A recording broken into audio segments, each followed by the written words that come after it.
আওয়ামী লীগ নিষিদ্ধের দাবিতে শিক্ষার্থীদের মশাল মিছিল, জাতীয় নাগরিক পার্টির বিক্ষোভ সমাবেশ, পুনর্বাসন পরিকল্পনার চেষ্টা হলে কঠোরভাবে দমনের হুঁশিয়ারি। অনির্বাচিতদের ক্ষমতায়নের চেষ্টা দেখছে বিএনপি, ঐকমত্য কমিশনের প্রশ্নের ধরন নিয়ে প্রশ্ন। স্বৈরাচারের ফিরে আসা ঠেকাতে সব দলের ঐক্য চান তারেক রহমান। একাধিক গণমাধ্যমের মালিক হতে পারবে না কোনো কোম্পানি, সংস্কার কমিশনের প্রস্তাব। বাস্তবায়নযোগ্য সুপারিশ অবিলম্বে কার্যকরের আশ্বাস প্রধান উপদেষ্টার।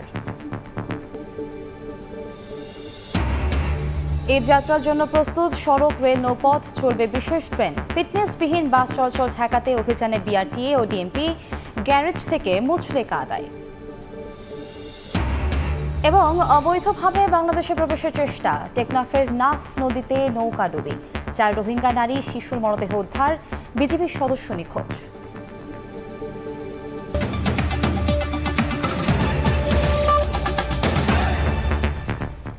প্রবাসের সময় সঙ্গে আছি আমি কনক আজাদ।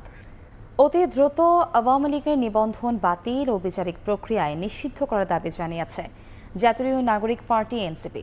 শনিবার বিকেলে রাজধানীর শাহবাগে বিক্ষোভ মিছিলের আগে সমাবেশে দলটির নেতারা বলেন, শরীরে এক বিন্দু রক্ত থাকতে আওয়ামী লীগকে রাজনীতি করতে দেওয়া হবে না। এ সময় ক্যান্টনমেন্ট থেকে রাজনীতিতে হস্তক্ষেপ মেনে নেওয়া হবে না বলেও হুঁশিয়ারি দেন তারা। স্লোগানে মিছিলে আবারও উত্তপ্ত রাজপথ। গণহত্যার দায়ে আওয়ামী লীগের বিচার, নিবন্ধন বাতিল ও রাজনীতি নিষিদ্ধের দাবিতে সরব জাতীয় নাগরিক পার্টি এনসিপি। শনিবার বিকেলে রাজধানীর শাহবাগে জাতীয় জাদুঘরের সামনে থেকে শুরু হয়ে কেন্দ্রীয় শহীদ মিনার অভিমুখে চলে বিক্ষোভ মিছিল। এর আগে বিক্ষোভ সমাবেশে এনসিপির শীর্ষ নেতারা বলেন, দ্রুত সময়ের মধ্যে বাতিল করতে হবে আওয়ামী লীগের নিবন্ধন আর বিচারিক প্রক্রিয়ায় নিষিদ্ধ করতে হবে দলটিকে। আমাদের পুনর্জন্ম হতে পারে, কিন্তু আওয়ামী লীগের পুনর্বাসন আমরা হতে দেব না। আমাদের যে ভাইরা রাজপথে জীবন দিয়েছে, তাদের রক্তের শপথ, আমাদের শরীরে এক বিন্দু রক্ত থাকা অবস্থায় আওয়ামী লীগকে বাংলাদেশে আমরা আর স্বনামে রাজনীতি করতে দেব না। আওয়ামী লীগের নিবন্ধন যদি বাতিল করা না হয়, এই ছাত্র জনতা আবার রাজপথে এসে আওয়ামী লীগের নিবন্ধন বাতিল করিয়েই ছাড়বে ইনশাআল্লাহ। বিচার প্রক্রিয়ার মধ্য দিয়ে আওয়ামী লীগকে নিষিদ্ধ করতে হবে। যে বাংলাদেশে জুলাই গণঅভ্যুত্থানের বিচার হয় নাই, যে বাংলাদেশে গুম খুন হত্যা এখনো পর্যন্ত বিচার নিশ্চিত হয় নাই, সেই বাংলাদেশে আওয়ামী লীগের সাথে কোনো ইনক্লুসিভিটি তো হইতে পারে না। এনসিপি নেতারা বলেন, রাজনীতিতে ক্যান্টনমেন্টের হস্তক্ষেপ আর চলবে না। আপনাদের যাদের কাজ ক্যান্টনমেন্টে, আপনারা ক্যান্টনমেন্টেই থাকুন। আমরা আপনাদের প্রতি শ্রদ্ধা জানাই, সম্মান জানাই। দেশের সার্বভৌমত্ব রক্ষার ক্ষেত্রে আপনাদের যে অবদান রয়েছে সেটাকে আমরা স্বীকার করে নেই, কিন্তু আমরা বলতে চাই, রাজনৈতিক পরিমণ্ডলে আপনারা ক্যান্টনমেন্ট থেকে গত 16টা বছর যেভাবে নগ্ন হস্তক্ষেপ করেছেন, 24 পরবর্তী বাংলাদেশে রাজনীতি নিয়ন্ত্রণ করবে শুধুমাত্র রাজনীতিবিদরা। এনসিপি নেতারা বলেন, কোনো ব্যক্তি বা শক্তি আওয়ামী লীগকে পুনর্বাসনের চেষ্টা করলে তা প্রতিহত করা হবে। ফারুক ভিয়া, রবিন, সময় সংবাদ, ঢাকা। আওয়ামী লীগ পুনর্বাসনের পরিকল্পনা হলে কঠোরভাবে দমন করার হুঁশিয়ারি দিয়েছেন জাতীয় নাগরিক পার্টি এনসিপির আহ্বায়ক নাহিদ ইসলাম।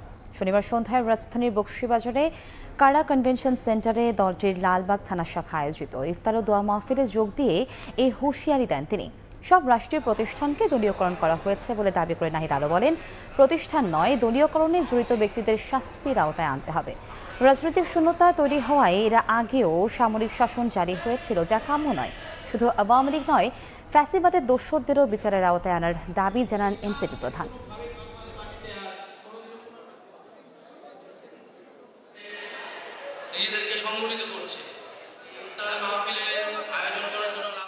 আওয়ামী লীগের পুনর্বাসন কোনো ধরনের পরিকল্পনা করলে তাকে কঠোর হস্তে দমন করা হবে।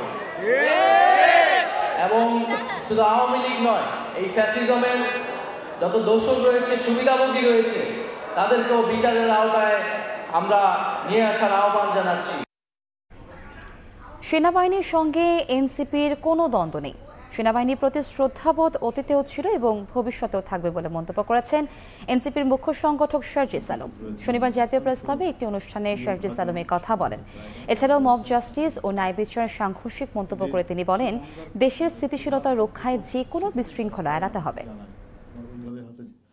নীলফামারী কুড়িগ্রামে কিন্তু চালের ঘাটতি নাই, উদ্বৃত্ত চা আমি পরিচিত। জাতীয় নাগরিক পার্টির সাথে বা রাজনৈতিক দলগুলোর সাথে সরাসরি সেনাবাহিনীকে প্রতিপক্ষ করার কোনো বিষয় নেই। আমাদের যদি কোনো একটি নির্দিষ্ট প্রতিষ্ঠানকে নিয়ে কোনো একটি প্রশ্ন থাকে, মতামত থাকে, আমরা সেটি করব এবং যৌক্তিক আলোচনা সমালোচনা হবে।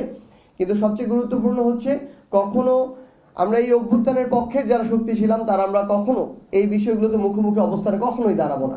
এবং আমরা মনে করি যে সেনাবাহিনী আগামীতেও তাদের প্রতি আমাদের যে শ্রদ্ধাবোধের জায়গাটি সেটি ধরে রাখবে এবং এখানে সেনাবাহিনীর প্রধানকে মানে সরানো বা এরকম কোনো প্রশ্ন কিন্তু কখনো আসেনি। আওয়ামী লীগ নিষিদ্ধ বিষয়ে ক্যান্টনমেন্ট সহ বিভিন্ন মহলের চাপ প্রয়োগ নিয়ে হাসনাত আবদুল্লাহর সামাজিক যোগাযোগ মাধ্যমের স্ট্যাটাসকে শিষ্টাচার বর্জিত বলে মন্তব্য করেছেন জাতীয় নাগরিক পার্টির মুখ্য সমন্বয়ক নাসিরউদ্দিন পাটোয়ারি। তিনি আরও বলেন, আওয়ামী লীগ নিষিদ্ধের বিষয়ে যারাই বিরোধিতা করবে তাদের সঙ্গে এনসিপির যুদ্ধ অব্যাহত থাকবে। শনিবার সন্ধ্যায় সিলেটে এক ইফতার মাহফিলে সাংবাদিকদের প্রশ্নের জবাবে কথা বলেন তিনি। হাসনাত আবদুল্লাহ যে রাষ্ট্রের বিভিন্ন যে কমিটির সাথে যে মিটিংগুলো করেছেন তার এই বক্তব্য সোশ্যাল মিডিয়াতে আসা উচিত হয় নাই। আমরা মনে করি এটা শিষ্টাচার বর্জিত একটি স্ট্যাটাস হয়েছে এবং রাষ্ট্রের ফাংশনারির জায়গা আমরা দেখেছি যে ক্যান্টনমেন্টের বিভিন্ন ব্যক্তিবর্গ রাজনৈতিক জায়গায় হস্তক্ষেপ করছেন। আমরা এই ধরনের হস্তক্ষেপ কাম্য নয় আমাদের কাছে। রাজনৈতিক ডিসিশনগুলো রাজনৈতিক ব্যক্তিবর্গ নিবে এবং সেখানে বিভিন্ন যে ইনস্টিটিউশনগুলো আছে সরকারি তাদেরকে জড়িত না হওয়ার জন্য আমরা অনুরোধ জানাচ্ছি। বাংলাদেশে প্রধান উপদেষ্টা হোক যে কোনো রাজনৈতিক দল আওয়ামী লীগকে নিষিদ্ধকরণ এবং তাদের নিবন্ধন মার্কা আদর্শ এগুলা বন্ধকরণ প্রক্রিয়ায় বাধা দিবে, তাদের সাথে আমাদের যুদ্ধটা এবং লড়াইটা হবে। জুলাই গণহত্যার দায়ে আওয়ামী লীগকে ৪৮ ঘণ্টার মধ্যে নিষিদ্ধ করার দাবি জানিয়েছে ফ্যাসিবাদ বিরোধী শিক্ষার্থীরা। পাশাপাশি দলটির আস্থাভাজন আমলাদের বিরুদ্ধে ব্যবস্থা নেওয়ার দাবি জানান তারা। শনিবার সন্ধ্যায় কেন্দ্রীয় শহীদ মিনার থেকে শাহবাগে মশাল মিছিল করে এ দাবি জানানো হয়। একই দাবিতে দেশের বিভিন্ন অঞ্চলেও মশাল মিছিল করেছেন ফ্যাসিবাদ বিরোধী শিক্ষার্থীরা। জুলাই গণহত্যার দায়ে আওয়ামী লীগকে নিষিদ্ধ করার পাশাপাশি দলটির বিচার এবং শেখ হাসিনার আস্থাভাজন আমলাদের অপসারণের দাবিতে মশাল মিছিল। এতে যোগ দেন ফ্যাসিবাদ বিরোধী শিক্ষার্থীরা। কেন্দ্রীয় শহীদ মিনার থেকে মিছিলটি বের হয়ে শাহবাগে এসে ফ্যাসিস্টদের ছবিতে জুতা নিক্ষেপ কর্মসূচি পালন করেন বিক্ষুব্ধরা। এর আগে কেন্দ্রীয় শহীদ মিনারে সংক্ষিপ্ত সমাবেশে আওয়ামী লীগকে নিষিদ্ধ করতে ৪৮ ঘণ্টা সময় বেঁধে দেন শিক্ষার্থীরা। যারা উপদেষ্টা রয়েছে তাদেরকে হুঁশিয়ারি করব, আপনারা যদি আওয়ামী লীগকে পুনর্বাসন করেন আমাদের রক্তের উপর দিয়ে পুনর্বাসন করতে হবে। আওয়ামী লীগকে ব্যান করেন এবং গুরুত্বপূর্ণ যত দপ্তরে তার লোক আছে সবাইকে আপনারা অপসারণ করেন। আপা আসবে, বাংলাদেশে অবশ্যই ফেরত আসবে, কিন্তু আসার পর ফাঁসির দড়িতে ঝুলবে। আওয়ামী লীগ নিষিদ্ধের দাবিতে খুলনায়ও মিছিল করেন ফ্যাসিবাদ বিরোধী শিক্ষার্থীরা। তারা বলেন, গণহত্যাকারী কোনো দলের রাজনীতি করার অধিকার নেই। আওয়ামী লীগ দলীয়ভাবে গণহত্যা চালিয়েছে, আওয়ামী লীগকে নিষিদ্ধ করতে হবে, আমাদের একটাই দাবি। যতক্ষণ পর্যন্ত আওয়ামী সরকারকে আওয়ামী লীগকে নিষিদ্ধ করা না হবে ততক্ষণ পর্যন্ত আমরা খুলনা ছাত্রদের রাজপথ ছাড়ব না। রাজনৈতিক মতভেদ থাকলেও আওয়ামী লীগ নিষিদ্ধের দাবিতে সব দলকে ঐক্যবদ্ধ থাকার আহ্বান জানান শিক্ষার্থীরা। শফিকুজ্জামান রুবেল, সময় সংবাদ, ঢাকা। জাতীয় ঐকমত্য কমিশনের প্রশ্নের ধরন নিয়ে প্রশ্ন তুললেন বিএনপির মহাসচিব মির্জা ফখরুল ইসলাম আলমগীর। বলেন, কমিশনের সংস্কার প্রস্তাবের সুপারিশমালায় কয়েকটি দলের বক্তব্যের সঙ্গে মিল রয়েছে, যা নিয়ে জনমনে প্রশ্ন উঠছে। অনির্বাচিত ব্যক্তিদের ক্ষমতায়নের চেষ্টা চলছে অভিযোগ করে অন্তর্বর্তী সরকারকে নিরপেক্ষ থেকে দ্রুত নির্বাচনের আহ্বান জানান মির্জা ফখরুল। জুলাই বিপ্লবের পর দাবি ওঠে রাষ্ট্র সংস্কারের। এ নিয়ে বিভিন্ন কমিশন প্রস্তাবনা দেওয়ার পর গঠিত হয় জাতীয় ঐক্যমত কমিশন, যারা রাজনৈতিক দলগুলোর কাছ থেকে সংস্কারের সুপারিশ গ্রহণ করে নতুন বাংলাদেশ গঠনে কাজ করবে। এ লক্ষ্যে জাতীয় ঐক্যমত কমিশনের সংস্কার প্রস্তাব চলতি মাসের শুরুতে পাঠানো হয় বিএনপির কাছে। এ বিষয়ে বিস্তারিত তুলে ধরতে শীর্ষ নেতাদের সঙ্গে নিয়ে শনিবার সকালে গুলশানে দলের চেয়ারপারসনের কার্যালয়ে সংবাদ সম্মেলন করেন বিএনপি মহাসচিব মির্জা ফখরুল ইসলাম আলমগীর। বেশ কিছু সুপারিশের সঙ্গে দ্বিমত পোষণ করে তিনি বলেন, সংবিধানের প্রস্তাবনার মতো অতি গুরুত্বপূর্ণ বিষয় সংস্কার কমিশনের সুপারিশে থাকলেও তা রাজনৈতিক দলের কাছে পাঠানো স্প্রেডশিটে উল্লেখ করা হয়নি। সুপারিশ মন্ডায় সাংবিধানিক কমিশন সহ এনসিসি নতুন বিভিন্ন কমিশনের প্রস্তাব করা হয়েছে। এই সমস্ত কমিশনের এখতিয়ার কর্মকাণ্ডের যে বর্ণনা দেওয়া হয়েছে তাতে মনে করার যথেষ্ট কারণ রয়েছে যে আইন বিভাগ ও নির্বাহী বিভাগকে যথাসম্ভব আন্ডারমাইন করা এবং ক্ষমতাহীন করাই উদ্দেশ্য, যার ফলশ্রুতিতে একটি দুর্বল ও প্রায় অকার্যকর সরকার ব্যবস্থা প্রতিষ্ঠিত হবে। ঐক্যমত কমিশনের প্রশ্নমালার সঙ্গে কমিশন সদস্য ও বিশেষ কয়েকটি রাজনৈতিক দলের বক্তব্যের মিল থাকার কথা জানিয়ে বিএনপি মহাসচিব আহ্বান জানিয়ে বলেন, কোনো দলকে যেন রাজনৈতিক সুবিধা না দেয় বর্তমান সরকার। জাতীয় ঐক্যমত্য কমিশনের স্প্রেডশিটের অবস্থা এবং কমিশন সদস্যদের বিভিন্ন সময়ের বক্তব্য ও বিশেষ কয়েকটি রাজনৈতিক দলের বক্তব্য বিবৃতির মধ্যে মিল পাওয়া যায়, যাতে জনমনে প্রশ্নের জন্ম দিতে পারে যে সকল বিষয়গুলো যেন একটি পূর্ব নির্ধারিত কর্ম পরিকল্পনার অংশ, যা গণতন্ত্রের স্বার্থের পক্ষে কিনা সেটা বলা মুশকিল। অন্তর্বর্তী সরকারকে নিরপেক্ষ ভূমিকা পালনের পরামর্শ দিয়ে মির্জা ফখরুল বলেন, সুষ্ঠু ও গ্রহণযোগ্য ভোট আয়োজনে প্রয়োজনীয় সংস্কার শেষে দ্রুত নির্বাচন দেয়াই তাদের প্রধান লক্ষ্য হওয়া উচিত। অন্তর্বর্তী সরকারকে সর্বোচ্চ নিরপেক্ষতার অবস্থান বজায় রাখতে হবে। কোনো মহলকে রাজনৈতিক ফায়দা হাসিলের এজেন্ডা যেন সরকারের কর্ম পরিকল্পনার অংশ না হয় সেদিকে সজাগ দৃষ্টি রাখতে হবে। এমত অবস্থায় এখন অন্তর্বর্তী সরকারের মূলত করণীয় হচ্ছে প্রয়োজনীয় সংস্কার শেষে দ্রুত একটি অবাধ ও নিরপেক্ষ জাতীয় নির্বাচন অনুষ্ঠানের আয়োজন করা। রোববার জাতীয় ঐক্যমত কমিশনের কাছে বিএনপি তাদের মতামত ও পর্যবেক্ষণ জমা দেবে বলেও জানান মির্জা ফখরুল ইসলাম আলমগীর। আহমেদ সালেহীন, সময় সংবাদ, ঢাকা। স্বৈরাচারের ফিরে আসা ঠেকাতে সব দলকে ঐক্যবদ্ধ থাকার আহ্বান জানিয়েছেন বিএনপির ভারপ্রাপ্ত চেয়ারম্যান তারেক রহমান। দলটির স্থায়ী কমিটির সদস্য আমির খসরু মাহমুদ চৌধুরী বলেছেন, এতদিন গণতান্ত্রিক প্রক্রিয়া বাধাগ্রস্ত করেছেন শেখ হাসিনা, এখন একই কাজ করছে আরেকটি শক্তি। শনিবার বিকেলে চট্টগ্রামে লেডিস ক্লাবে সাংবাদিকদের সঙ্গে মতবিনিময় সভা ও ইফতার মাহফিলের আয়োজন করে চট্টগ্রাম মহানগর বিএনপি। এতে যোগ দেন দলটির নেতাকর্মীরা। প্রধান অতিথির বক্তব্যে আমির খসরু মাহমুদ চৌধুরী বলেন, শেখ হাসিনা গণতান্ত্রিক প্রক্রিয়াকে একভাবে বাধাগ্রস্ত করেছেন, এখন অন্যভাবে বাধাগ্রস্ত করার চেষ্টা করছে আরেকটি শক্তি। স্বৈরাচার ফ্যাসিস্ট সরকার পলায়নের পরে বাংলাদেশের মানুষের ত্যাগের পরিপ্রেক্ষিতে বাংলাদেশের মানুষের মনোজগতে যে বিশাল পরিবর্তন হয়েছে সেটা রাজনীতিবিদদের অনুধাবন করতে হবে। নতুন বাংলাদেশ গড়তে চাই, তাহলে আমাদের গণতান্ত্রিক প্রক্রিয়ায় ফিরে আসতে হবে। এদিকে সন্ধ্যায় রাজধানীর মালিবাগে 12 দলীয় জোট আয়োজিত ইফতার মাহফিলে ভার্চুয়ালি যুক্ত হয়ে বিএনপির ভারপ্রাপ্ত চেয়ারম্যান তারেক রহমান বলেন, মতপার্থক্য থাকলেও স্বৈরাচারের ফিরে আসা ঠেকাতে সব দলকে ঐক্যবদ্ধ থাকতে হবে। আমাদের রাজনৈতিক ভিন্ন মত আছে, আদর্শ সবার এক নয়। বাংলাদেশের মানুষ, গণতন্ত্র, এখানে কিন্তু কোনো বিভেদ নেই। আসুন যেই ঐক্যকে নিয়ে আমরা স্বৈরাচারকে বিদায় করেছিলাম, সেই ঐক্যকে আমরা ধরে রাখি। সংস্কার প্রক্রিয়াকে আমরা সকলে মিলে আলোচনার মাধ্যমে সকলে মিলে বাস্তবায়ন করব। এ সময় তারেক রহমান আরো বলেন, সংস্কার ও নির্বাচনকে মুখোমুখি করা হচ্ছে রাজনৈতিক উদ্দেশ্যে। এ দুটো বিষয় একসঙ্গে চলতে কোনো সমস্যা নেই। সংস্কার শেষ হয় না, সংস্কার চলমান প্রক্রিয়া। প্রসূন আশিস, সময় সংবাদ, ঢাকা। ভোটারের বয়স 16 বছর ও প্রার্থীর ন্যূনতম বয়স 23 বছর করতে জাতীয় ঐক্যমত্য কমিশনের প্রস্তাব দেবে জাতীয় নাগরিক পার্টি এনসিপি। শনিবার সকালে রাজধানীর বাংলা মোটরের সংবাদ সম্মেলনে দলটি জানায়, গণপরিষদের আদলে হতে পারে আগামী নির্বাচন। সংবিধান রচনা শেষে এই গণপরিষদই আইনসভা হিসেবে কাজ করবে। সংলাপের মাধ্যমে রাষ্ট্র সংস্কারে ঐক্যমত্য তৈরি করতে জাতীয় ঐক্যমত্য কমিশনে অবস্থান তুলে ধরছে রাজনৈতিক দলগুলো। রোববার কমিশনের সংস্কার বিষয়ে অবস্থান জানাবে নতুন দল জাতীয় নাগরিক পার্টি। এ নিয়ে শনিবার কেন্দ্রীয় কার্যালয়ে সংবাদ সম্মেলনের আয়োজন করে দলটি। দলের যুগ্ম আহ্বায়ক ও সংস্কার সমন্বয় কমিটির কোঅর্ডিনেটর সারোয়ার তুষার জানান, নতুন বাংলাদেশ গড়ার কারিগর তরুণদের ভোটদান প্রক্রিয়ায় অংশগ্রহণের সুযোগ দেওয়ার পক্ষে দলটি। তাই ভোট দেওয়ার বয়স 16 বছর এবং নির্বাচনে প্রার্থী হওয়ার বয়স 23 বছর করার প্রস্তাব করবে এনসিপি। আসন্ন যে নির্বাচন, এই নির্বাচনে তারা মতামত দিতে পারবে না শুধুমাত্র এই তাদের বয়স 18-র নিচে হওয়ার কারণে। এটা আমরা যৌক্তিক মনে করছি না। এই জন্য আমরা মনে করছি যে তাদের বয়স 16 বছর বয়স থেকে, এবং পৃথিবীর অনেকগুলো জায়গা আছে, লাতিন আমেরিকা, ইভেন অস্ট্রিয়াতেও এই বিধানটা আছে যে 16 বছর বয়স থেকে ভোটের বিধান বাংলাদেশে করার জন্য এটা আমরা প্রস্তাব করব। যে ন্যূনতম প্রার্থী হওয়ার বয়স হচ্ছে 21 বছর।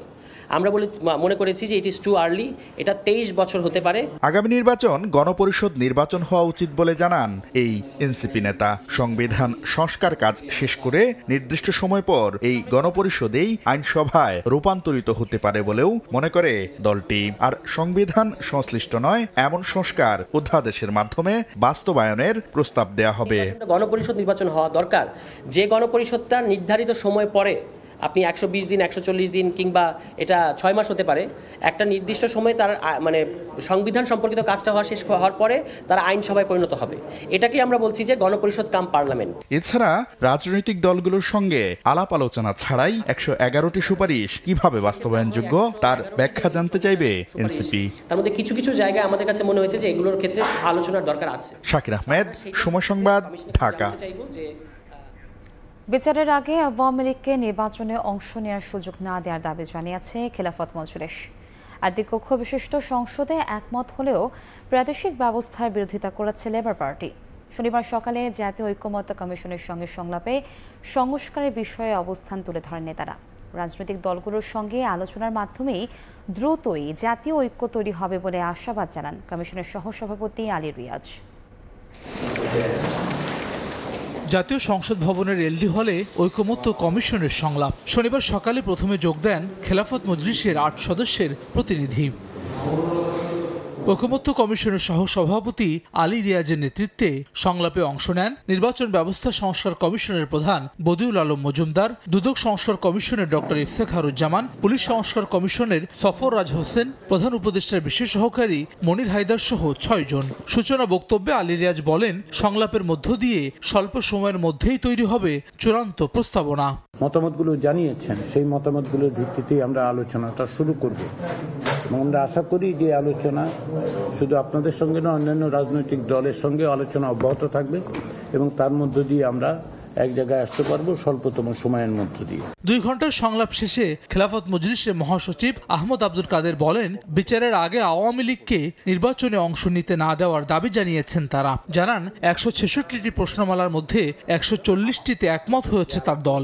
ফ্যাসিবাদ এবং তার দোসর যারা, আগামী নির্বাচনে তারা আসার সুযোগ নাই, তাদের বিরুদ্ধে বিচার করতে হবে। বিচার করার পরে যদি প্রমাণিত হয় যে তাদের কেউ কেউ আসতে পারে, তখন দেখা যাবে। এটা এই মুহূর্তে সুযোগ নাই, কারণ আওয়ামী লীগের পুনর্বাসনের কথা অনেকে বলছে কেউ রাজি না, আমরা রাজি না। বেলা 11:30টার পর সংলাপে অংশ নেয় লেবার পার্টির 12 সদস্যের প্রতিনিধি দল। প্রায় 2 ঘন্টার সংলাপ শেষে দলটির চেয়ারম্যান মুস্তাফিজুর রহমান ইরান জানান, 2 কক্ষ বিশিষ্ট পার্লামেন্টের পক্ষে এবং প্রাদেশিক ব্যবস্থার বিপক্ষে তার দল। 166টি প্রশ্নমালার মধ্যে 147 বিষয়ে একমত হওয়ার কথা জানান তিনি। বাংলাদেশের 2 কক্ষ বিশিষ্ট পার্লামেন্টের দরকার আছে। আমরা এই যে 4টা প্রদেশের কথা বলা হয়েছে, আমরা এই 4টা প্রদেশকে আমরা সন্দেহের চোখে আমাদের দিকে, কারণ আমাদের দেশ উত্তরপ্রদেশ, আপনারা জানেন যে বাংলাদেশের মতো জায়গাতে প্রদেশগুলো হলে বিভিন্ন ধরনের সমস্যা সৃষ্টি হবে। 20 মার্চ এলডিপির সঙ্গে আলোচনার মধ্য দিয়ে সংস্কার প্রস্তাবনা নিয়ে সংলাপ শুরু করেছে জাতীয় ঐকমত্য কমিশন। হাসান ওয়ালি, সময় সংবাদ, Dhaka. One house one media, একটি কোম্পানি শুধু একটি গণমাধ্যমের মালিক হতে পারবে বলে প্রস্তাব দিয়েছে গণমাধ্যম সংস্কার কমিশন। একই সঙ্গে সাংবাদিকদের নিরাপত্তায় সুরক্ষা আইনেরও সুপারিশ করা হয়। শনিবার দুপুরে প্রধান উপদেষ্টার কাছে প্রতিবেদন জমা দেন কমিশনের সদস্যরা। 2 দফা সময় বাড়িয়ে 120 দিনে প্রতিবেদন তৈরি করেছে জাতীয় গণমাধ্যম সংস্কার কমিশন। শনিবার দুপুরে রাষ্ট্রীয় অতিথি ভবন যমুনায় প্রধান উপদেষ্টার কাছে প্রতিবেদন জমা দেয় কমিশন সদস্যরা। এ সময় যেগুলো দ্রুত বাস্তবায়ন সম্ভব তা কার্যকরের আশ্বাস দেন ডক্টর মোহাম্মদ ইউনুস। স্বার্থের কোনো বিষয় ছিল না। পরে যমুনার সামনে সংবাদ সম্মেলনে হাজির হন গণমাধ্যম সংস্কার কমিশনের প্রধান সিনিয়র সাংবাদিক কামাল আহমেদ। জানান, সাংবাদিকতা সুরক্ষা আইন প্রণয়ন, এক মালিকের 2 গণমাধ্যম না থাকা, সাংবাদিকতায় প্রবেশের সর্বনিম্ন যোগ্যতা স্নাতক ডিগ্রি, বেতন শুরুতে 9ম গ্রেডে রাখা সহ 20 দফা সুপারিশ দেওয়া হয়েছে। ওয়ান হাউস ওয়ান মিডিয়া, এর চাইতে বেশি হতে পারবে না। যিনি টেলিভিশনের মালিক তিনি সংবাদপত্রের মালিক হতে পারেন না, আবার যিনি সংবাদপত্রের মালিক তিনি টেলিভিশনের মালিক হতে পারেন না। গণমাধ্যমের যে ওনারশিপ একক হাতে কেন্দ্রীভূত থাকলে সেটাকে ব্যক্তির স্বার্থে ব্যবহারের চেষ্টা হয়। এ সময় কামাল আহমেদ জানান, আওয়ামী লীগ আমলে শুধু দলীয় পরিচয়ে দেওয়া হয়েছে গণমাধ্যমের লাইসেন্স। এসব প্রতিষ্ঠানের ভীষণ ছিল সরকারের তোষামোদি করা। আমরা দেখেছি টেলিভিশনের লাইসেন্স যারা নিয়েছেন তাদের মিশন স্টেটমেন্ট কি ছিল? মিশন স্টেটমেন্টে কিছুই ছিল না, যা ছিল শুধুমাত্র রাজনৈতিক অঙ্গীকার। আমি আওয়ামী লীগ করি বা আমি আওয়ামী লীগের আদর্শ প্রচার করতে চাই, আমি সরকারের ডিজিটাল ভিশনকে তুলে ধরতে চাই, সে কারণে আমি টেলিভিশন চ্যানেল চাই। কমিশনের সুপারিশ বাস্তবায়ন হলে বাংলাদেশে স্বাধীন সাংবাদিকতার স্থায়ী ভিত্তি রচিত হবে বলে মত কামাল আহমেদের। এই গণমাধ্যমে নাজমুস সালেহী, সময় সংবাদ, ঢাকা। লক্কর-ঝক্কর ও ফিটনেসবিহীন বাস চলাচল ঠেকাতে মাঠে নেমেছে বিআরটিএ ও ডিএমপি। রাজধানীর গাবতলী থেকে আমিনবাজার পর্যন্ত সব গ্যারেজে অভিযান চালিয়ে সতর্ক মুচলেকা গ্রহণ করেছেন ভ্রাম্যমাণ আদালত। ঈদ এলেই রংতুলির আঁচড়ে পুরনো লক্কর-ঝক্কর বাসকে চকচকে করে তোলার পায়তারা শুরু করে কিছু অসাধু পরিবহন মালিক শ্রমিক। ফিটনেসবিহীন এসব যান ব্যবহার করা হয় ঈদে ঘরমুখী যাত্রী পরিবহনে। এসব বাসে চড়তে একদিকে যেমন গুনতে হয় বাড়তি ভাড়া, অন্যদিকে যুক্ত হয় দুর্ঘটনার ঝুঁকি। এবারের ঈদে এমন দৌরত্ব দমনে শনিবার সকালে গাবতলী বাস টার্মিনাল থেকে বেড়িবাঁধ পর্যন্ত বিভিন্ন গ্যারেজ ও গাড়ির বডি তৈরির কারখানায় ভ্রাম্যমাণ আদালত পরিচালনা করে বিআরটিএ। এ সময় বেআইনি কাজের জন্য কারখানা মালিকপক্ষকে সতর্ক করে মুচলেকা নেন আদালত। ফিটনেসবিহীন লক্কর-ঝক্কর যে সমস্ত গাড়িগুলো রাস্তায় যে নষ্ট হয়ে যেতে পারে এবং যার ফলে অনেক দীর্ঘ জ্যাম সৃষ্টি হয়, তার ছাড়া অ্যাক্সিডেন্টেরও ঝুঁকি বেড়ে যায়, এগুলো যাতে কমিয়ে আনা যায়, তো সেই লক্ষ্যেই আমরা কাজ করছি। তবে কারখানা কর্তৃপক্ষের দাবি, ঈদে বাড়তি সতর্কতা অবলম্বন করতেই ফিটনেস চেকিং ও সৌন্দর্য বর্ধনে রং করা হয়। ঈদ আসলে একটু রং চং করে, ডেকোরেশনের কাজ একটু করে সৌন্দর্যের জন্য। এইটার মানে এইটা না যে এটার নাই, মডেল নাই বা ফিটনেস নাই। বলছে যে ট্রেড লাইসেন্সটা করতে আর এসব গাড়ি যেন এখানে না নামাই। ঈদযাত্রায় ঝুঁকি নিরসন ও নিরাপত্তা নিশ্চিতে নিয়মিত অভিযান ও টহল বলবৎ থাকবে বলে জানিয়েছে পুলিশ। প্রচুর পরিমাণে টহল টিম, পেট্রোল টিম আমাদের নিয়োজিত করা হয়েছে। চেকপোস্ট আমরা রাখছি রাতে এবং দিনে। সড়কপথে এবার ঈদযাত্রা শুরু হবে আগামী 24 তারিখ থেকে। আমান নবী, সময় সংবাদ, ঢাকা। পবিত্র ঈদ উল ফিতর উপলক্ষে অতিরিক্ত যাত্রী চাপ সামাল দিতে প্রতিদিন 16টি আন্তনগর ট্রেন চট্টগ্রাম স্টেশন ছেড়ে যাবে। সেই সঙ্গে চট্টগ্রাম চাঁদপুর রুটে চলবে একজোড়া বিশেষ ট্রেন। তবে বাস কাউন্টারগুলোতে যাত্রীর চাপ কিংবা অগ্রিম টিকিট কাটার ভিড় একেবারেই নেই বললে চলে। বিস্তারিত জানাচ্ছেন পার্থপ্রতিম বিশ্বাস। তুলনামূলক সাশ্রয়ী, নিরাপদ ও ভ্রমণ আরামদায়ক হওয়ায় ট্রেনে যাত্রীর চাপ থাকে বেশি। ঈদের সময় সে চাপ বেড়ে যায় কয়েক গুণ। ঈদ উল ফিতরকে সামনে রেখে বেশ কিছু উদ্যোগ গ্রহণ করেছে রেলওয়ে। কয়েকটি রুটে বিশেষ ট্রেন চালানোর পাশাপাশি দূরপাল্লার নিয়মিত ট্রেনগুলোতে যুক্ত করা হবে অতিরিক্ত বগি। লক্কর-ঝক্কর পুরনো বগি মেরামত করে চলাচল উপযোগী করা হচ্ছে। 16টি আন্তনগর ট্রেন চট্টগ্রাম থেকে প্রতিদিন বিভিন্ন রুটে ছেড়ে যাবে। পাশাপাশি চাঁদপুর রুটে চলবে একজোড়া বিশেষ ট্রেন। এসব ট্রেনে 13,000 যাত্রী প্রতিদিন যাতায়াত করতে পারবে। সেই সঙ্গে ট্রেনে আসনের অতিরিক্ত 25% স্ট্যান্ডিং টিকিট যাত্রা শুরুর আগে স্টেশন থেকে পাওয়া যাবে। ট্রেনগুলো স্বাভাবিকভাবে চলমান থাকবে এবং আমাদের ল অ্যান্ড এনফোর্সমেন্ট যে অথরিটি আছে তারা যাত্রীদের নিরাপত্তার জন্য যথাযথভাবে সচেষ্ট থাকবে, যাতে ঈদ যাত্রায় কোনো বিঘ্নতা তৈরি না হয়। অতিরিক্ত বগি সহ টোটাল 90টা কোচ আউটরান দেওয়ার লক্ষ্যমাত্রা নির্ধারণ করেছি। সেই অনুযায়ী আমাদের কার্যক্রম চলমান আছে। ইতিমধ্যে প্রায় 60% বগির কোচের কাজ সম্পন্ন হয়েছে। বাকি কোচগুলোর কাজও প্রায় শেষের দিকে। এদিকে বিপরীত চিত্র বাস কাউন্টারগুলোতে যাত্রীদের অগ্রিম টিকিট নেওয়ার চাপ একেবারে নেই বললেই চলে। কাউন্টারগুলো একেবারে ফাঁকা। তবে আরো কয়েকদিন পর থেকে রোজার শেষ দিকে বাস কাউন্টারগুলোতে ভিড় বাড়তে পারে বলে জানান বিভিন্ন বাস কাউন্টারের কর্মকর্তারা। শিডিউল অনুযায়ী গাড়ি আসে, শিডিউলের বাইরে কোনো গাড়ি নাই, আর যাত্রীর চাপও ওরকম এত বেশি নাই। গত রমজানে মোটামুটি চাপ ছিল, অগ্রিম টিকিটের জন্য যাত্রীরা আসতো, অগ্রিম টিকিট কাটতো। এই রমজানে তাও দেখতেছি না। 25 তারিখ থেকে ওই যে চাপটা আমাদের ওই যে ভিড়টা বেশি থাকবে, সেই হিসেবে আমাদের প্রস্তুতি পরিপূর্ণ। ঈদে অন্যান্য বারের মতো এবারও পরিবারের সঙ্গে ঈদের আনন্দ উদযাপন করতে 8 থেকে 10 লাখ মানুষ চট্টগ্রাম ছাড়বে। পার্থপ্রতিম বিশ্বাস, সময় সংবাদ, চট্টগ্রাম। ঈদে ঘরমুখী যাত্রীদের বরণ করতে প্রস্তুত হচ্ছে চাঁদপুর লঞ্চ টার্মিনাল। নিরাপদ এবং ভাড়া কম হওয়ায় নৌপথে যাতায়াত করেন অনেকেই। তাই রাজধানীর সদরঘাট হয়ে নারীর টানে বাড়ি ফেরেন যাত্রীরা। এদিকে বাড়তি চাপ নিয়ে নিরাপদে যাত্রীদের গন্তব্যে পৌঁছে দিতে সতর্ক রয়েছে লঞ্চ চালকরা। ফারুক আহমদের রিপোর্ট, ক্যামেরায় ছিলেন নাইমুল ইসলাম নীরব। নৌপথে যাত্রী পরিবহনে দেশের ব্যস্ত বন্দরগুলোর অন্যতম চাঁদপুর। রাজধানী ঢাকার সঙ্গে সহজ ও নিরাপদ যোগাযোগের অসংখ্য যাত্রীবাহী লঞ্চ চলাচল করে, আর আরামদায়ক এবং ভাড়া কম হয় এখনও জনপ্রিয়তায় রয়েছে নৌপথ। ঈদ উৎসব এলে সেই ব্যস্ততা বাড়ে কয়েক গুণ। এতে বাড়তি যাত্রীর চাপ নিয়ে সতর্ক থাকতে হয় লঞ্চ চালকদের। দেখি যে না অবস্থা খুবই খারাপ, তাহলে আমরা একটা কিনারে নিয়ে রাখবো, আমাদের সেভে রাখবো যাতে যাত্রী ক্ষতি না হয়। জীবন রক্ষাকারী সরঞ্জাম, লাইফ বয় আর লাইফ জ্যাকেট, অগ্নি নির্বাপক সরঞ্জাম, এগুলো সবই আছে। টার্মিনালে অনেক সময় হাঁটাহাঁটি করতে হয়, কোনো জায়গায় বসার জায়গা নাই। এই জায়গায় তো বসার কোনো সিট নাই, আর যারা আসে সবাই দাঁড়িয়ে থাকে লঞ্চের জন্য। ঈদে বাড়তি যাত্রীর চাপ মাথায় রেখে আরও 3টি গ্যাংওয়ে ও পর্যাপ্ত পন্টুন স্থাপনের উদ্যোগ নিয়েছে BIWTA। 4টা গ্যাংওয়ে হবে, এবার 5টা গ্যাংওয়ে হবে। আমরা সর্বোচ্চ প্রস্তুতি নিয়েছি এবং দুটো তো একদমই প্রশস্ত এবং নতুন করে স্থাপন করা হয়েছে। চাঁদপুর ঢাকা, চাঁদপুর নারায়ণগঞ্জ নৌপথে ছোট বড় 40টি যাত্রীবাহী লঞ্চ চলাচল করে। ফারুক আহমদ, সময় সংবাদ, চাঁদপুর।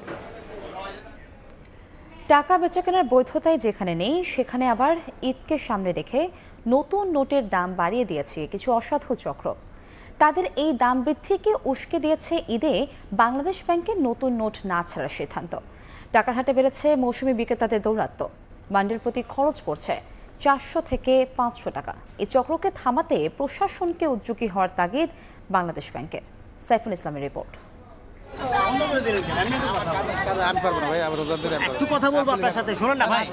মতিঝিলে বাংলাদেশ ব্যাংকের নিচেই 10 টাকার একটি বান্ডেল বিক্রি হচ্ছে 1400 থেকে 1500 টাকায়। বাড়তি দাম হাঁকানোর বিষয়ে জানতে চাইলে ক্যামেরার উপস্থিতি টের পেয়ে অনেকে সটকে পড়েন। চলতি বছরের জন্য নতুন নোট না ছাড়ার ঘোষণা দিয়েছে কেন্দ্রীয় ব্যাংক। খোলা বাজারে যা পাওয়া যাচ্ছে তা মূলত 2 বছর আগের নোট। গুলিস্তান ও মতিঝিলের বিক্রেতারা 5 টাকার বান্ডেল 150 টাকার বেশি ও 10 টাকায় বেশি নিচ্ছেন 400 থেকে 500 টাকা। বছরের ব্যবধানে দ্বিগুণ দাম নিচ্ছেন 150 টাকার বান্ডিলেও। এবার কোনো টাকা ছাপানো হয় না, যার জন্য এখানে আসলাম যদি পাই। আগের বছরে কিনা স্টক করে রাখছিল এগুলা, অথচ বাংলাদেশ ব্যাংকের সামনেই টাকা পাওয়া যাচ্ছে নতুন টাকা। নতুন নোটের নিয়মিত বিক্রেতাদের দাবি, মৌসুমি ব্যবসায়ীরা দাম বাড়িয়ে দেয়ায় তারা বাধ্য হচ্ছেন বেশি দামে বিক্রি করতে। ব্যবসায়ীদের কাছে ছিল, এগো কাছ থেকে আমরা ব্যাংক থেকে দিছে, এগুলো আগেরগুলো দিচ্ছে, নতুনগুলো দেয় না। খোলা বাজারে এভাবে টাকা বিক্রি করা বৈধ নয় বলে জানাচ্ছেন আর্থিক খাত বিশ্লেষকরা। এটা পুরাতন নোট হতে পারে বা নতুন নোট হতে পারে, 10 টাকার মধ্যে তো কোনো তখন নতুন নোট হলেও এটার ভ্যালু 10 টাকা, পুরাতন হলেও এটার ভ্যালু 10 টাকা। এখন নতুন নোটটা কেনার জন্য যদি আপনি পুরাতন 12 টাকা দিয়ে দিয়ে নতুন 10 টাকার নোটটা কিনতে হয়, এটা তো অবৈধ। এসব অনিয়ম ঠেকাতে কেন্দ্রীয় ব্যাংকের কোনো ভূমিকা নেই উল্লেখ করে সহকারী মুখপাত্র জানান, ব্যবস্থা নিতে হবে প্রশাসনকে। সরকারি নির্দেশনার কারণে বল থেকে নতুন টাকা ছাড়া বন্ধ আছে এবং সত্যিকার অর্থে বন্ধ আছে। বাজারে হয়তো যেগুলো আপনারা দেখছেন সেগুলো হচ্ছে আগে বিভিন্ন সময়ে বিভিন্ন জন যখন নিয়েছে সেগুলোই তারা বিক্রি করছে। কেন্দ্রীয় ব্যাংকের পক্ষে এইগুলো আর কন্ট্রোল করা এখানে সম্ভব না, এখানে পুলিশের আসলে যথেষ্ট সহায়তা দরকার। আগের দেয়া ঘোষণা অনুযায়ী 19 মার্চ থেকে নতুন নোট ছাড়ার কথা জানিয়েছিল বাংলাদেশ ব্যাংক। সাইফুল ইসলাম, সময় সংবাদ, ঢাকা। শিক্ষার্থীদের অভাবে বন্ধ হয়ে যাচ্ছে দক্ষিণ কোরিয়ার অর্ধশতাধিক প্রাথমিক ও মাধ্যমিক স্কুল। শিক্ষা মন্ত্রণালয় বলছে, চলতি বছর 184টি স্কুলে প্রথম শ্রেণীতে ভর্তি হয়নি নতুন কোনো শিক্ষার্থী। টানা কয়েক বছর ধরে জন্মহার রেকর্ড হ্রাস পাওয়াই অন্যতম কারণ বলে মনে করছেন বিশ্লেষকরা। এদিকে সরকারের পক্ষ থেকে জন্মহার বাড়াতে আর্থিক প্রণোদনা সহ শিশুদের যত্ন নেওয়ার ক্ষেত্রে সহায়তার প্রস্তাব দিলেও তা কাজে আসছে না। দক্ষিণ কোরিয়া থেকে মোহাম্মদ হানিফের আরও একটি রিপোর্ট। স্কুলের প্লেগ্রাউন্ডে সবই আছে, শুধু খেলার মানুষ নেই। শ্রেণীকক্ষেও শুনশান নীরবতা, নেই কোনো শিক্ষার্থী। স্কুলের আঙিনাও নেই শিশুদের চিৎকার বা হৈ হুল্লোড়ের শব্দ। এটি দক্ষিণ কোরিয়ার বর্তমান অবস্থা। জন্মহার দ্রুত কমতে থাকায় দক্ষিণ কোরিয়ায় পর্যাপ্ত শিক্ষার্থীর অভাবে এবছর বন্ধ হয়ে যেতে বসেছে দেশটির 17টি শহর ও প্রদেশের প্রায় 49টি প্রাথমিক ও মাধ্যমিক স্কুল। দেশটির শিক্ষা মন্ত্রণালয় বলছে, চলতি বছরে এখন পর্যন্ত 184টি স্কুলে প্রথম শ্রেণীর কোনো শিক্ষার্থী ভর্তি হয়নি। ধারণা করা হচ্ছে আগামী বছর এই সংখ্যা 2 শতাধিক ছাড়িয়ে যাবে। দেশটির সরকারি পরিসংখ্যানের তথ্য বলছে, দক্ষিণ কোরিয়ায় বর্তমান মোট জনসংখ্যা 5,20,20,000। এর মধ্যে 65 বছর বা তার বেশি বয়সী মানুষ 20%-এরও বেশি। এর আগে দেশটির সরকার জন্মহার সংকট নিরসনে আর্থিক প্রণোদনা সহ বেশ কয়েকটি উদ্যোগ নেয়, যার বাস্তব প্রতিফলন কিছুটা দৃশ্যমান হলেও সংকট নিরসনের পথ অনেক দূর। এদিকে গত 10 বছরের মধ্যে গেল বছর প্রথম জন্মহার বাড়তে দেখা যায়। 2023 সালে জন্মহার রেকর্ড ছিল 0.72%, আর 2024 সালে তা 0.03% বেড়ে হয়েছে 0.75%। কয়েক বছর ধরে বিশ্বের সবচেয়ে কম জন্মহারের দেশগুলোর মধ্যে দক্ষিণ কোরিয়া অন্যতম। আর্থিক প্রণোদনা ঘোষণার পরও নিম্ন জন্মহার ঠেকাতে হিমশিম খাচ্ছে দেশটি। টানা কয়েক বছর ধরে নিম্ন জন্মহার, যার প্রত্যক্ষ বা পরোক্ষভাবে প্রভাব পড়েছে দেশটির শিক্ষা প্রতিষ্ঠানগুলোতে। তবে এমন পরিস্থিতির সঠিক সমাধান না হলে দেশটির জন্য অশনির সংকেত বলে মনে করছেন বিশ্লেষকরা। দক্ষিণ কোরিয়া থেকে মোহাম্মদ হানিফ, সময় সংবাদ। প্রতি বছরের মতো এবারও ঈদ বাজারের আয়োজন করেছে কানাডার প্রবাসী বাংলাদেশিদের সংগঠন বাংলাদেশ সোশিও কালচারাল ফোরাম। প্রবাসীদের কাছে দেশীয় পণ্য পৌঁছে দেয়া এই মেলার উদ্দেশ্য বলে জানিয়েছেন আয়োজকরা। মেলায় উদীয়মান তরুণ ব্যবসায়ীদের উপস্থিতি ছিল চোখে পড়ার মতো। কানাডা থেকে শরীফ ইকবাল চৌধুরীর পাঠানো তথ্য ছবিতে ডেস্ক রিপোর্ট। বাহারি পণ্য বিক্রির এই দৃশ্যটি কানাডার মন্ট্রিয়লের। উপলক্ষ আসন্ন ঈদ। বিশেষ এই উপলক্ষকে ঘিরে স্থানীয় সময় শুক্রবার আয়োজন করা হয় ঈদ বাজারের। কানাডার বাংলাদেশ সোশিও কালচারাল ফোরামের উদ্যোগে ঈদ বাজারের এই আয়োজনে ছিল বাংলাদেশি নানা পণ্যের সমাহার। পবিত্র মাহে রমজান উপলক্ষে এবারের ঈদ বাজারের আয়োজনের স্টল সংখ্যা ছিল 35টি। প্রায় 1000 মানুষের সমাগম আয়োজনকে নিয়ে যায় ভিন্ন মাত্রায়। উদীয়মান তরুণ উদ্যোক্তাদের উপস্থিতি ছিল চোখে পড়ার মতো। ক্ষুদ্র ব্যবসায়ীদের জন্য সুবর্ণ সুযোগ হিসেবে দেখা দেয় এই বাজার। বিশেষ করে নারীদের ঘরে বসে তৈরি করা পোশাক, গহনা, খাবার সহ রকমারি পণ্যের পসরা ছিল ঈদ বাজারের অন্যতম আকর্ষণ। কানাডার প্রবাসী বাংলাদেশি যুবকদের সংগঠন বাংলাদেশ সোশিও কালচারাল ফোরাম দীর্ঘ 20 বছর ধরে বাংলাদেশি শিল্প, সাহিত্য ও সংস্কৃতি চর্চায় কাজ করে যাচ্ছে। বিভিন্ন উদ্যোগের মাধ্যমে বাংলাদেশি সংস্কৃতির সঙ্গে কানাডায় বসবাসরত নতুন প্রজন্মকে পরিচয় করিয়ে দেয় এই সংগঠন। সময় সংবাদ, কানাডা। অস্ট্রেলিয়ায় বসবাসরত মুসলিমদের সম্মানে ইফতার ও নৈশভোজের আয়োজন করেছে দেশটির বিরোধী দল লিবারেল পার্টি। সার্বিক তত্ত্বাবধানে ছিল অস্ট্রেলিয়ার সবচেয়ে বেশি মুসলিম ও বাংলাদেশি অধ্যুষিত ল্যাকেম্বা শাখা। অস্ট্রেলিয়া থেকে SM আমিনুল রুবেলের রিপোর্ট। পৃথিবীর অন্যতম মিশ্র সংস্কৃতি ও ধর্মনিরপেক্ষ দেশ অস্ট্রেলিয়া।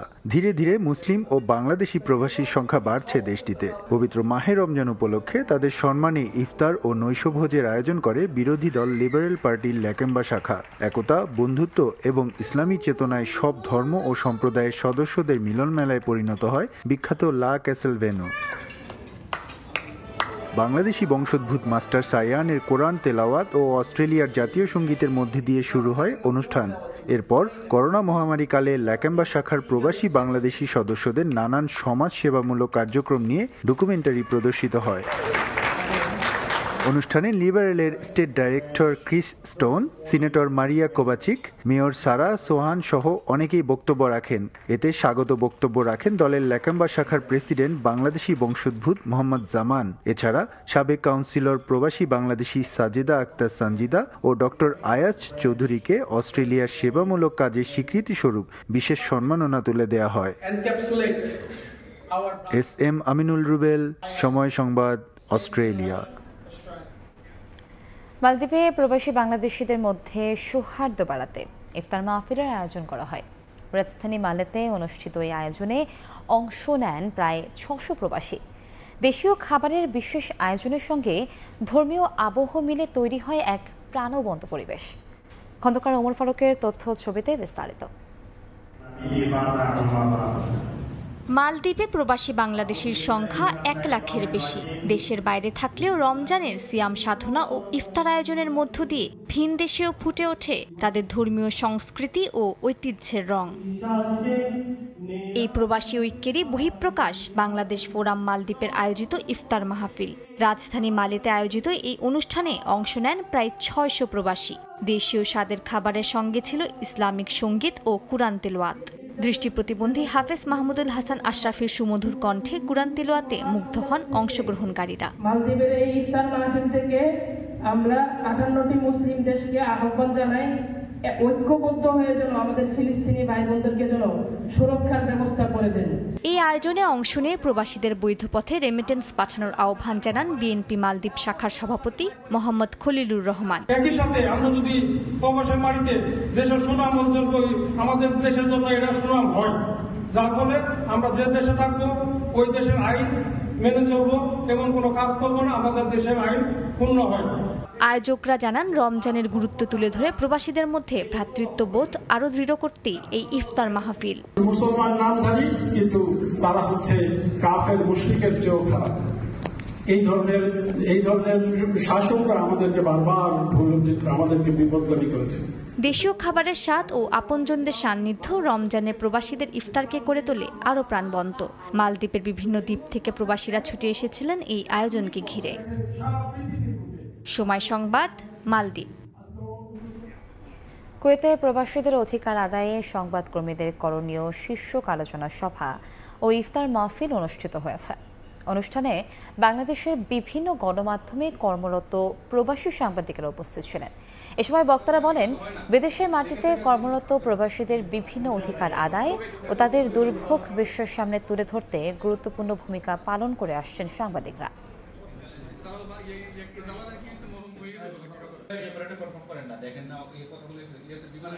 বাংলাদেশ প্রেস ক্লাব আয়োজিত প্রবাসীদের ফিল করতেছে বাংলাদেশ বিভিন্ন উপরে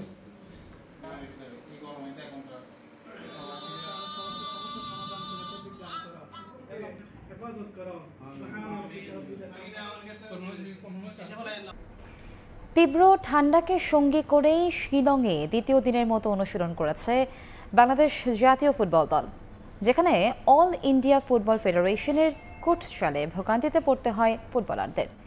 বারবার ভেন্যু আর সময় পরিবর্তনের কারণে মনোসংযোগে ব্যাঘাত ঘটছে কাবরেরার দলের। তবে প্রতিবন্ধকতা জয়ের মানসিকতা নিয়েই শিলংয়ে এসেছেন বলে জানান ফুটবলার ও কোচিং স্টাফের সদস্যরা।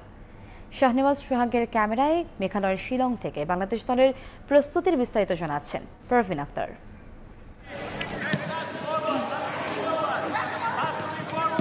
শিলংয়ে গ্রীষ্মকালেও হাড় কাঁপানো শীত, তীব্র শীতের মাঝে বারবার অনুশীলনের সময় পরিবর্তন। অল ইন্ডিয়া ফুটবল ফেডারেশন যে করেই হোক দমিয়ে রাখতে চায় বাংলার দামাল ছেলেদের। বারবার ভেন্যু পরিবর্তনে বিরক্ত ফুটবলাররা, কঠিন মনোযোগ ধরে রাখা। তবে পেশাদার ফুটবলে সবকিছুই মানিয়ে নিতে প্রস্তুত লাল সবুজ। আমাদের জন্য অনেক ডিস্টার্বিং। তো আমাদের সাপোজ টু ট্রেনিং করার কথা ছিল 5:30টায়, তো আমরা 4:30টার দিকে আমাদের মিটিং ছিল, অলরেডি আমরা রেডি হয়ে বের হয়েছিলাম। পরে কোচ আমাদের বললে ট্রেনিং আমাদের 7:30টায়। মনোযোগ আমাদের প্র্যাকটিসে, যখনই আমরা প্র্যাকটিস করি আমাদের মনোযোগটা সেম থাকে, বা টাইমিং একটা ফ্যাক্ট। তো এটা একটু প্রবলেম হচ্ছে, বাট আমাদের ফোকাস আমাদের ট্রেনিংয়ের দিকে সবসময় থাকে। খেলা হবে ঘাসের মাঠে, তবে ফুটবলারদের অনুশীলন করতে হচ্ছে টার্ফে। প্রতিপক্ষকে কাবু করার এ কৌশল ভালোই জানা আছে লাল সবুজের।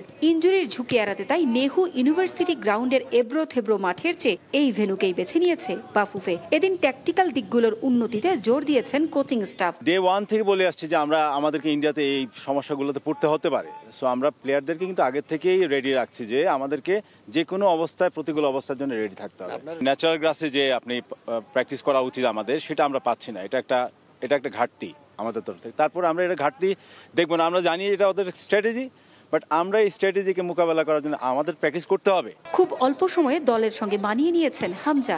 মাঝমাঠে তার সঙ্গে মানিয়ে নেওয়ার চেষ্টা করছেন মোহাম্মদ হৃদয়। লিস্টন কুলাসো, ছেত্রী ভেকেদের আটকাতে হামজার সঙ্গে লড়াই করতে প্রস্তুত এই ডিফেন্সিভ মিডফিল্ডার। হামজা ভাইয়ের যে বিষয়টা, আসলে আপনারা সবাই জানেন উনি অনেক উপরের লেভেলে ফুটবল খেলেছে। তো আমরা সবাই চেষ্টা করছি ওনার সাথে মানিয়ে নেওয়ার জন্য। যেভাবে আমরা মাঠে ফুটবলটা খেলতে পারলে আমাদের টিমের জন্য একটা ভালো পজিটিভ রেজাল্ট হবে, আমরা ওটা নিয়ে কাজ করছি। 2019-এ সল্টলেকে ম্যাচ খেলে গেছে বাংলাদেশ, তবে সেবার এতটা বাধার মুখে পড়তে হয়নি। হামজা বলেই হয়তো এবার এত বাড়াবাড়ি। শিলংয়ের তীব্র ঠান্ডা, ভারতীয় ফুটবল ফেডারেশনের বৈরী আচরণ, এর মাঝেও চলছে কোচ হাভিয়ের কাবরেরার প্রস্তুতি। লক্ষ্য একটাই, 25 মার্চের ম্যাচে দিতে হবে সেরাটা। মেঘালয়ের শিলং থেকে পারভিন আক্তার, সময় সংবাদ। এ পর্যায়ে শীর্ষ সংবাদগুলো জানিয়ে দিচ্ছি আরেকবার।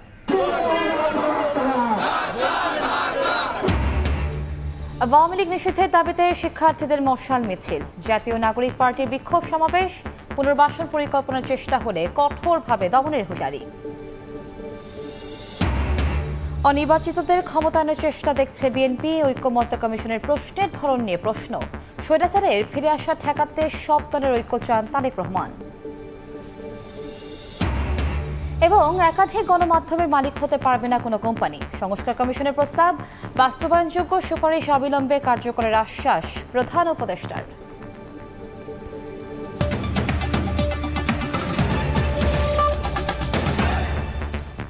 এ ছিল প্রবাসের সময়, সঙ্গেই থাকুন সময়ের।